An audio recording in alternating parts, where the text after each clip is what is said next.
Our next session is from Michael Stevenson. Short introduction about the session. Serverless 360 is the complementary product to the Azure portal in supporting Azure serverless solutions. And with his rich experience in the field, Mike Stevenson is involved in evolving the product together with the product team. Today, Mike will show what's all new in the products. And I think, yeah, that's really all I have to say. So over to you, Mike. Hi, everybody. Hope everybody's having a really great conference. So I'm going to talk today a little bit about some exciting new features that we've got in Serverless 360 that I think everybody might find really handy. I've only got 30 minutes to talk about it. So one of the things that I've done is I've prepared a couple of articles and videos that are already available online. So if anybody wants to learn a little bit more about these, you can check out some resources, and they'll be on the Serverless 360 blog and the integration playbook, for which the link's at the bottom. So if anybody who hasn't met me before, if you check out Integration Monday, which is the webinar we run most Monday nights, me and Lex kind of do a lot of the organization and hosting for that. So people may have come across me on those videos before, but the idea is between the Integrate Summits to keep content going where we get speakers from all over the world to come and talk about different topics. So hopefully anybody new to Integrate this year, if you check out Monday nights on integrationusergroup.com, and you can kind of keep up to date with what's happening. But today, I'd like to talk a little bit about what we've done since the last Integrate Summit. So we've made some pretty significant investments in Serverless 360. So I'm going to talk a little bit about a feature called Resource Map, which is completely brand new and is actually live now, got released at the weekend. And we've also got business activity monitoring. So I've seen a lot of people this week talk about how one of the topics they're interested in is the idea of end-to-end tracking. And it's a problem we've identified a while ago, and we've got what we think is a really great solution to that. And I want to just show people a little bit about that. And then we're going to talk about what's coming up for Serverless 360 in the next release. Anybody who isn't familiar with Serverless 360, so a little bit like Saravana's talk in the previous session, it's an operational support tool where we previously, Saravana identified the gap in the BizTalk space, and there's exactly the same gap in the cloud solution space. So people are building cloud solutions. The Azure portal and the Microsoft offering is great for building and running solutions, but the problem is when it comes to sort of operational support, the tools they build aren't necessarily aimed at giving the best experience from a day-to-day operations perspective. So that's really where serverless starts kicking in. The reason that we think there's a great opportunity here is that we can lower the total cost of ownership of the cloud solutions that you build, and we can give a great experience to create a positive perception of the solution. So if it runs well, it's easy to support, then you know your business will like the solution and invest more in cloud. So to do that, we give you sort of the idea of giving a business-focused solution view to the cloud solution that you build, and you can manage it as an application rather than seeing it as a platform piece where you've got loads of Azure resources all over the place. So the first feature I want to talk about is this new thing called Resource Map. Now, when we use Azure, we have resources that are in the cloud, and they're going to be grouped in subscriptions, management groups, resource groups. And the problem with that is that it's a physical deployment view of these resources.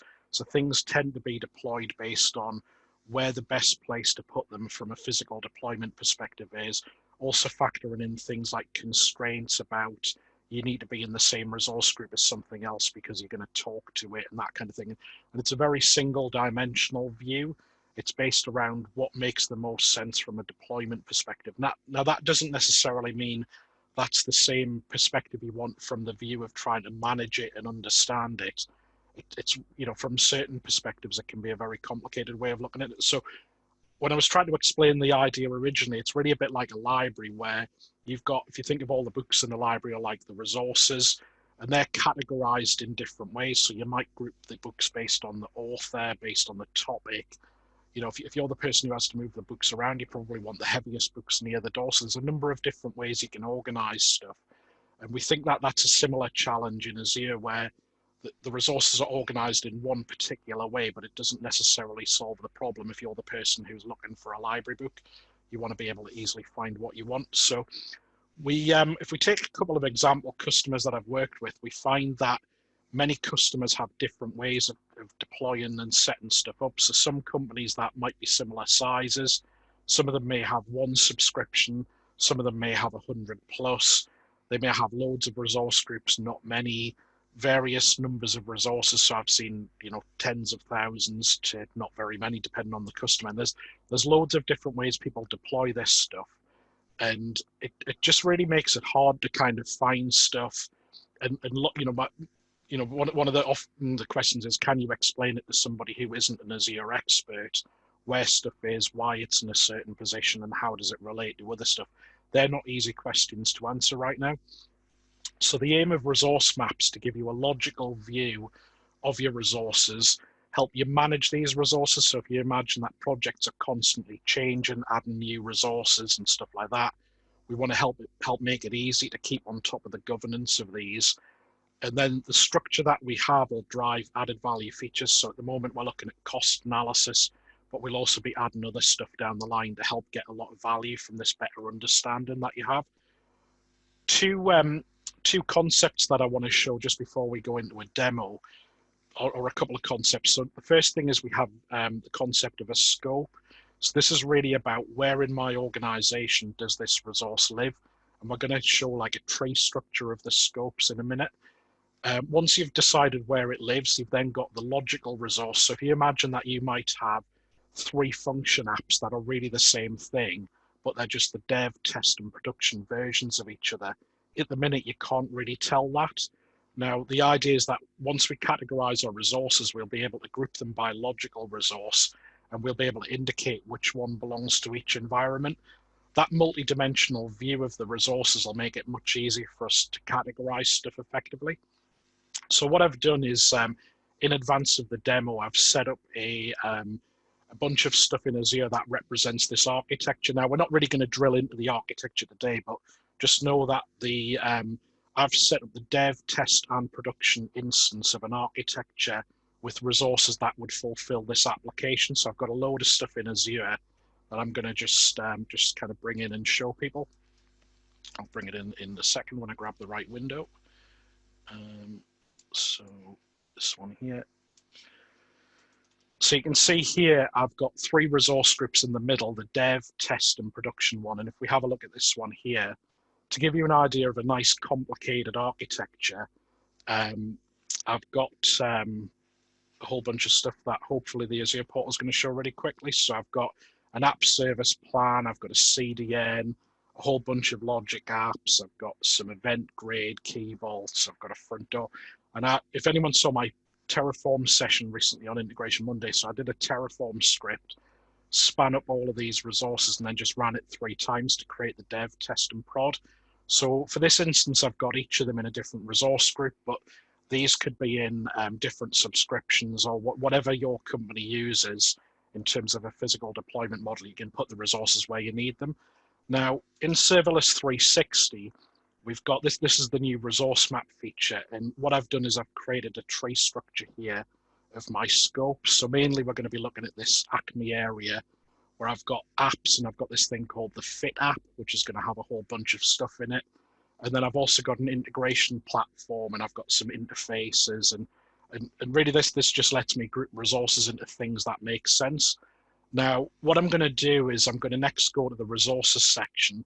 And previously I've got all my blog demos and stuff that are already in, and I've just ignored them, which is why you'll see 80 ignored resources here. But what I'm going to do is I'm going to synchronize with my Azure right now. And this is me clicking the button and crossing my fingers that these are going to import a whole bunch of resources from Azure.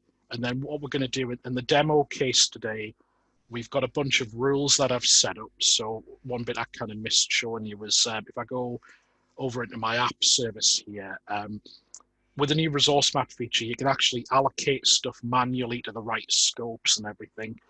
But while that works perfectly fine, we think there's some opportunities to automate a lot of this allocation. And if we can make that as low overhead as possible, that's where the real win for customers are. So I set a bunch of tags up here with environment, logical resource, and scope, so that when I've imported these resources, these rules would run, and if I run them again, it'll actually allocate everything in the tree automatically.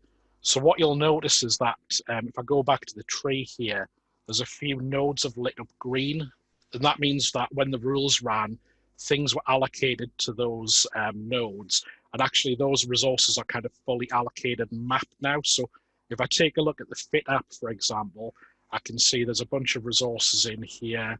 And if I go to my crosstab view where I can look at what we call resource assignment, you can see that I've actually created logical resources here where I've got my API, my app insights, my app service. And what we've done is on the scopes, each one of them, you can allocate environments to them. So here on this one, I'd said there's a dev, test, and production environment. And this has kind of allocated the right resource in the right column. So we've got a view where I can easily see this is the dev, this is the prod, and this is the test version of those resources. I can also do things like with this one here, I can open it up and I can start comparing these side by side to see some of the properties of these different resources. And this really starts organizing my Azure estate into something that makes sense. Now, what will happen is back in this resources feature, there's an option to turn on auto sync. So it'll basically bring in any new resources every day. And if any match your allocation rules, it'll just put them in the right place and it'll kind of assign everything. Now, what will happen is if some resource comes in and it doesn't have a place to go or it's not fully put in its right box, this tree would show up as red in one of the nodes. So maybe Fit app gets a new resource. It shows as red and it might say there's 3 resources that are allocated to that scope but haven't been put in the right place. So I would know and I'd need to go and add something over here to the prod environment or something like that. Now, what we see is that once we get this good view of your resources across the dev, test, and production setup, and bear in mind that different nodes in the tree can have different environments and that kind of thing, we then start opening up some of the other features we can do from that organization. So we started looking at cost analysis to begin with. So what I can do here is in the background, I can run this little query and I can start getting some analysis of my my Fit app. So if I go and kind of move back to the start of last month, so there's a bit more data on this. That'll query the billing API for the resources that are within this scope. And I can start seeing things like how much this application costs. So for example, here I can get the table with it and I can see a line graph showing, over the time, how much is my app costing. I can do things like filter it by environment, logical resource and stuff like that and get different views of this data. But this really starts giving me the opportunity to understand a logical architecture view on top of the things physically deployed to Azure. So in the interest of time, I'm going to kind of just move on to the next bit now. So as I said, there's a whole bunch of stuff we put out there about Resource Map. So there's a really detailed blog article goes into, why it helps you, what it can do in more detail that people might find interesting if you want to learn more about this. But we think this will be a really key feature to help people start demystifying these big Azure estates. And whether it's a brownfield one with thousands of resources already in, or a new one, a new Azure setup just getting started, you can be organized from day one. And also by using our rules, you can kind of connect it with your DevOps experience. So new resources to deploy can automatically go into the map.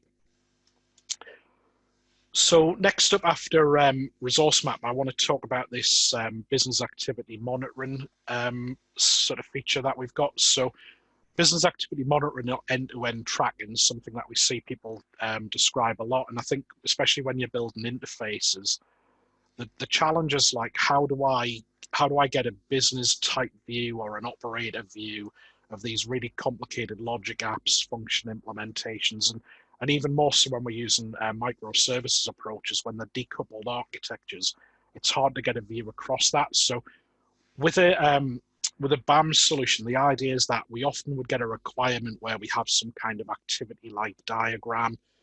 We would then go and implement that in Azure. So maybe we've got some functions, logic apps, whatever that build it. And the idea is that in Serverless 360, we'll let you represent these activity diagrams with a BAM type model. And the idea is that your instrumentation from your Azure setup using our BAM service lets you basically tell us about major business significant milestones in the processes.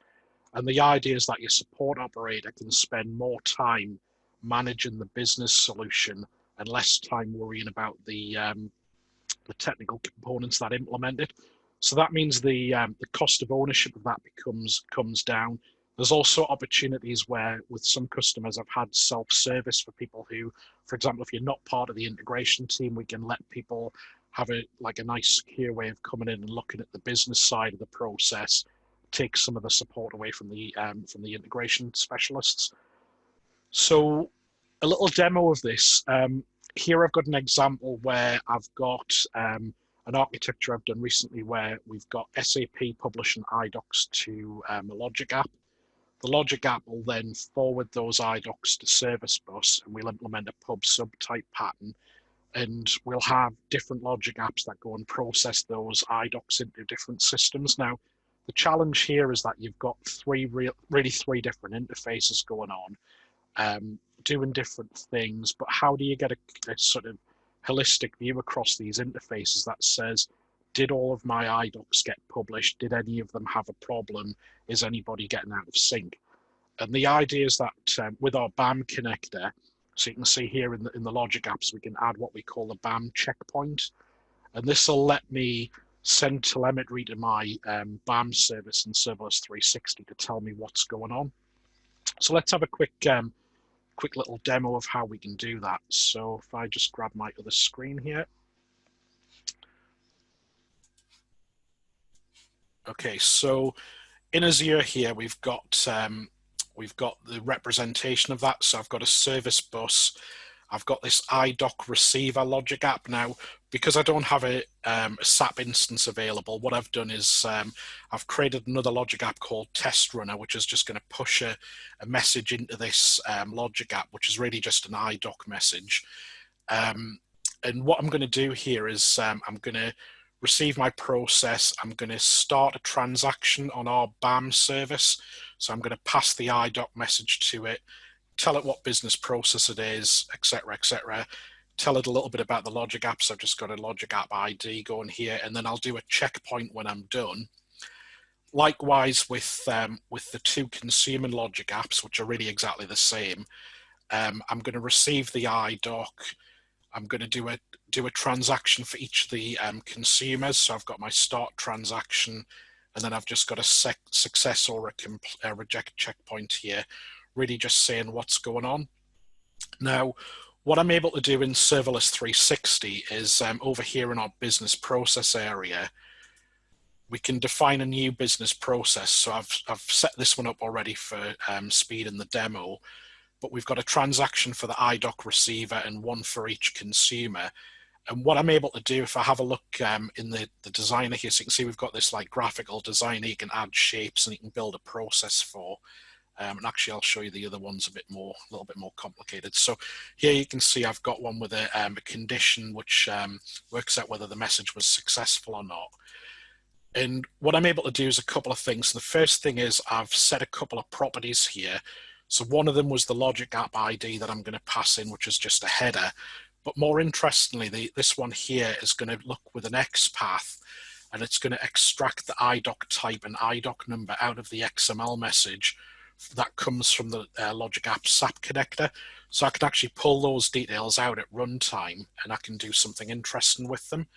Now, what I'm able to do when I add BAM to my composite app, so if I take a step back for a second here, I've got my composite app tree, which is my apps for managing my my serverless solutions in the cloud. So here I've got my demo one today.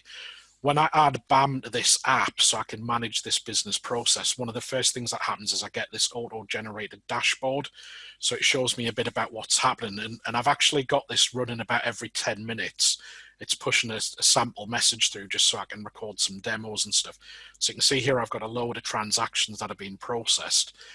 And in my composite app, I've also got the Logic apps registered. I've got a service map set up, which is a feature where we let you just sort of create a representation of what this interface looks like. So you can see I've got my Logic apps service bus and the pub sub pattern here. But in the BAM section, what I'm able to do, if I go and show a slightly more more history here. As you can see all these messages that have been going through. Now, in the consumer logic apps, to deliberately create some error scenarios, I've just got a condition that says, does a random number, and it says if the random number is over 7, create that error scenario, and if it's less than, I can successfully process it. So here you can see in the grid, I've got all these properties from the IDOC, so I know what type it was, what process. I've got the logic app ID if I want to jump back to the actual logic app. And the one I'm interested in is this SAP IDOC number. So I know that anybody who's got that SAP IDOC number, these are like related messages. So I know the consumer 1, consumer 2, and the publishing of it. And here I can see that consumer 2 processed it successfully. So we went through these checkpoints, went through, that's fine. But here consumer 1 had an error. So I can see that we jumped through here. And what I'm able to do is I can also like filter this. So I could do like a SAP IDOC number, query that, and I could see just the ones for that IDOC. And what I might do here is in BAM, I can set up a reprocessing stage. So for example, this one that got an error, what I'm actually going to do is send the message back to the topic. So both ones will process it again, but I could send it to a queue or directly to an HTTP endpoint, depending on how I configure that, which is something we talk about in a bit more detail in the BAM documentation. But here I can actually reprocess that. That's now been sent back to the topic, and I should be able to query and see it's been reprocessed again. So I've got consumer 2 processed it, consumer 1, we'll give it a second or two to see if it finishes, and that was successfully processed that time. So I can see that just by replaying it, everything was corrected and fine. So this gives me in terms of the operations, being able to manage the fact that that was 3 different logic app solutions, all processing separately. It would be quite difficult to troubleshoot them in Azure in the 3 different places they would be and sort of see what processed successfully. By bringing them together for a combined BAM view, you've just made that operations experience significantly easier. So Lex, I think we've got about 5 minutes left there. So I just wanted to kind of tidy up and jump into Q&A in a second, if that's all right. So just recapping what we've talked about so far, we've talked about how Resource Map can help you organize and govern your Azure estate. And we can get that under a way where architects and managers of your operations team can really understand a much simpler view of these very complex estates that we're building. The BAM features are really about, can we simplify a business-focused view of these complex integrations to make them easier to manage. Now, other cool features we've got that people might be interested in serverless, in logic apps, we've got this thing called action required, where when you get an error, you might have 50 errors and 1,000 success messages. How do you know when you've dealt with all the errors successfully? So action required lets you deal with that. Favorite list lets you favorite an instance, so you can come back to it after lunch, pick it up again, and it doesn't start getting buried in this massive list of history that you've got.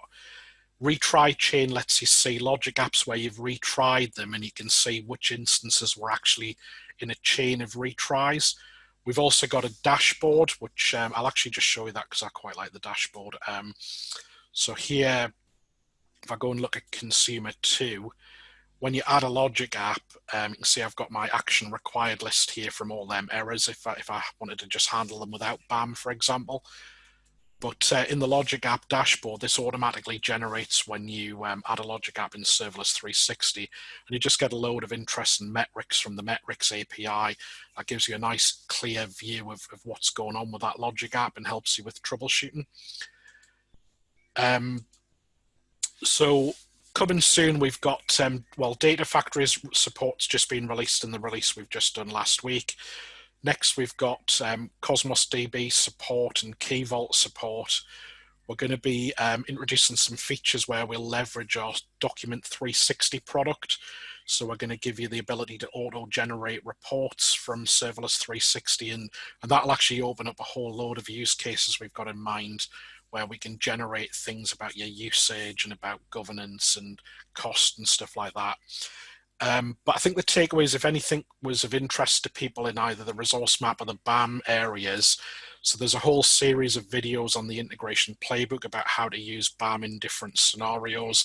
And there's a link for our resource map blog post that was released today, which will tell you a lot more detail about what you can do with resource map. But Lex, I'm just going to open it for any questions now, if that's okay. Yeah, sure. Indeed, a couple of questions have arrived in the accepted pane. Nothing is pending at the moment.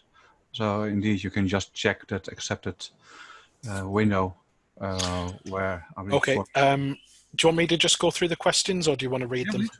No. So I've got a question from Stephen, who asks about access control applied at the data level. So he's talking about department consumer able to see orders from an order API. Yeah, so what we do there, Stephen, when you build that composite app tree view, when you're actually operating your business apps, is we have the ability to apply access control at the application level. So if you add a BAM process to a composite app, you can give people access to that at certain levels. So you can either do combinations of let your support team have full access to stuff.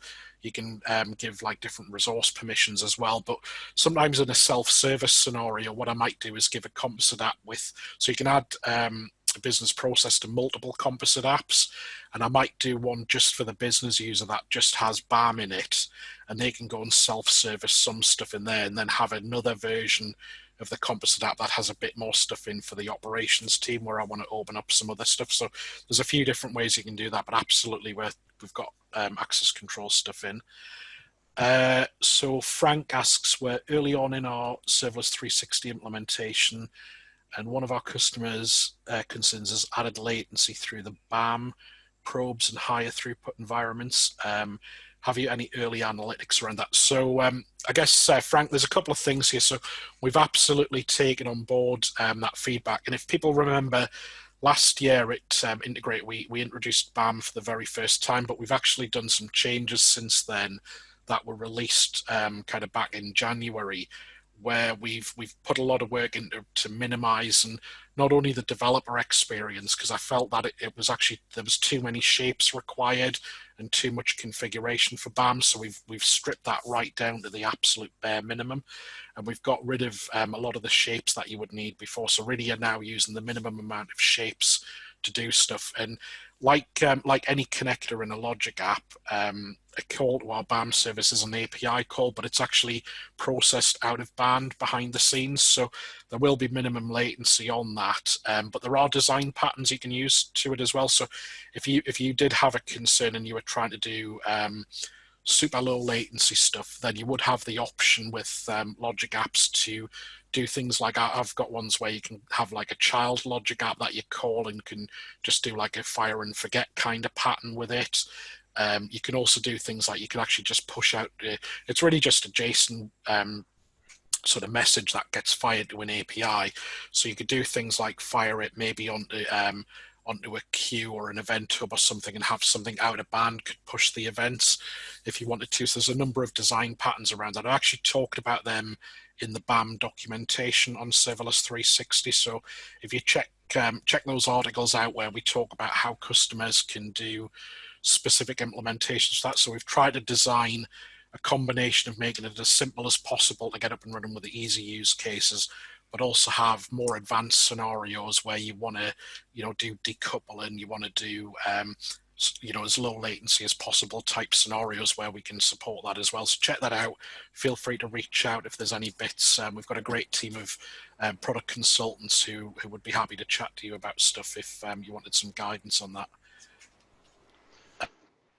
Or is it possible or plan to view logic app executions to understand costs per executions from within serverless? So I think we've probably got some good stuff in there. That's a question from Colin, by the way. So with the dashboard features that we've got, so first off, the auto-generated logic app dashboard I just showed shows you some widgets that are based around billable executions and the metrics API stuff, so you will be able to get some of that. You can also, that dashboard, we have a dashboard feature where you can create your own widgets based on the metrics API in Azure. So you can actually create widgets to support whatever you want, and you should be able to do quite quite a bit of stuff in the space that you're asking about, Colin. But again, feel free to reach out to us if there's specifics that you want some help with, or if there's any bits that you feel it doesn't cover that you'd like, we can always look at ways we can support that as well. And I believe that wraps up all the open questions. So, Mike, I want to thank you for doing this session again with us. Well, wonderful products. That's clear. Yeah, we now have a 20 minutes break, and after that we carry on with this session. Excuse me, let me check my paper. Yeah, by Toon van Houten from Belgium about high availability and disaster recovery recipes for Azure integration services. That reminds me that our platform providers have brought a new feature to easily navigate to upcoming sessions. If you allow me, I can quickly show that. Okay, so I'm taking over your screen, Mike. Yeah, go for it. Okay, 1 second. Yeah, there we are. So here we are in the current session with indeed Mike's session showing up. Here you have all the different tab pages, and a new tab page has just been added called Sessions. And from here you can, well, just view the upcoming session. So it's just a matter of clicking remaining here in the session and click Join Session once that session has been started. And I think that wraps it up for this session. So thanks again, Mike. Cheers, everyone. Hope everyone has a great rest of the conference. Covey.co